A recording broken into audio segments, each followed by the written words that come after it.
ऐसे या इसकी गंभीरता हम पकड़ पाए और कोरोना उतना ज्यादा इफेक्टिव ना रहे, ये व्यवस्था हमने मध्य प्रदेश में की है। ठीक है सर, आप अपनी बात को और आगे बढ़ाएगा क्योंकि ऑक्सीजन की भी भारी किल्लत की खबरें अलग अलग हिस्सों से सामने आई हैं। इस पर मैं आपसे सवाल पूछूंगी क्योंकि भरोसा दिया जाना आप लोगों की ओर से बहुत जरूरी है और ये बताना भी कि राज्य सरकारों की वास्तव में कितनी तैयारी है। अब मैं सीधे आपका रुख करते हुए असलम शेख साहब, आप महाराष्ट्र सरकार में मंत्री हैं, लगातार आपकी सरकार की ओर से भरोसा तो दिया जा रहा है, लेकिन चाहे वो मुंबई ले लें या महाराष्ट्र के अलग अलग हिस्से ले लें, वहां से परेशान करने वाली खबरें सामने आ रही हैं। असलम शेख तक शायद हमारी आवाज नहीं पहुंच पा रही है, उनके पास मैं चलूंगी, लेकिन अब सीधे छत्तीसगढ़ स्वास्थ्य मंत्री टी.एस. सिंहदेव साहब हमारे साथ जुड़े हुए हैं। सिंहदेव साहब, अब मैं आपका रुख करते हुए, चूंकि जब से केंद्र सरकार की ओर से यह फैसला लिया गया कि 18+ उम्र के लोगों को 1 मई से वैक्सीनेशन दी जाएगी, लगातार इस पूरी की पूरी प्रक्रिया को लेकर आप सवाल खड़े कर रहे हैं। इसके पीछे की वजह क्या है और मौजूदा वक्त में छत्तीसगढ़ इस वक्त कहां पर खड़ा हुआ है कोरोना से लड़ने के लिए? किस तरह से भरोसा देंगे अपने राज्य के लोगों को आप? चित्रा जी नमस्कार। जहां तक आपने वैक्सीनेशन की नई नीति के बारे में या पॉलिसी के बारे में पूछा, 18 साल की आयु के ऊपर के सभी नागरिकों को लगे, इसमें कोई दो राय हो ही नहीं सकती। हमारे भी लीडर्स, हमारे स्टेट के लीडर्स, नेशनल लीडर्स, हम लोग सब इसी बात की पहल कर रहे थे। 1 मई से इसका अनाउंसमेंट हुआ है, उसकी कोई चर्चा का विषय नहीं है। चर्चा का विषय यह है कि वैक्सीनेशन के लिए केंद्र सरकार ने अब वो भार राज्यों के ऊपर छोड़ दिया है कि आप राज्य अपनी तरह से टेंडर करिए या आप परचेज करिए और अपनी आपूर्ति करिए।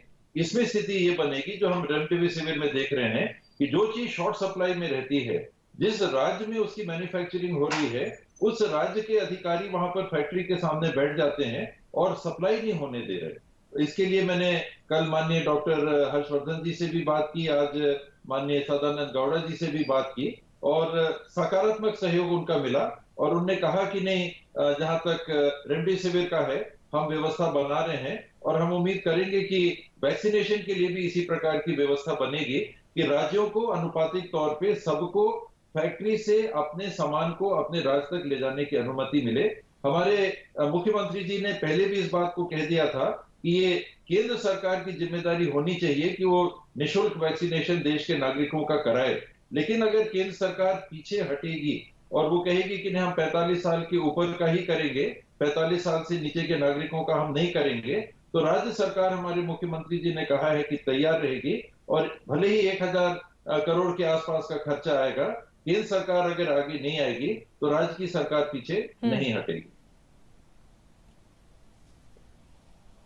ठीक है, ये महत्वपूर्ण बातें आपकी ओर से कही गई, लेकिन एक और बात है जी सर, तैयारी के बारे में बन्ना गुप्ता जी, मैं फौरन आपके पास आऊंगी। तैयारी को लेकर छत्तीसगढ़ में क्या ऑक्सीजन की सप्लाई पूरी है? लोगों को आप आश्वस्त करेंगे कि रेमडेसिविर या दूसरे अन्य जो दवाइयां हैं जो मार्केट में इस वक्त उपलब्ध नहीं है, उसको लेकर क्या आप लोगों की तैयारी है? उसकी कमी की भरपाई किस तरह से की जा रही है? इसके बारे में जरा जल्दी से रोशनी डालिए, उसके बाद मैं फौरन झारखंड आपके पास आऊंगी। बन्ना जी, कोई हमने टेंडर कर लिया था, एक कंपनी को टेंडर मिल भी गया है, हमने परचेसिंग ऑर्डर दे दिया है।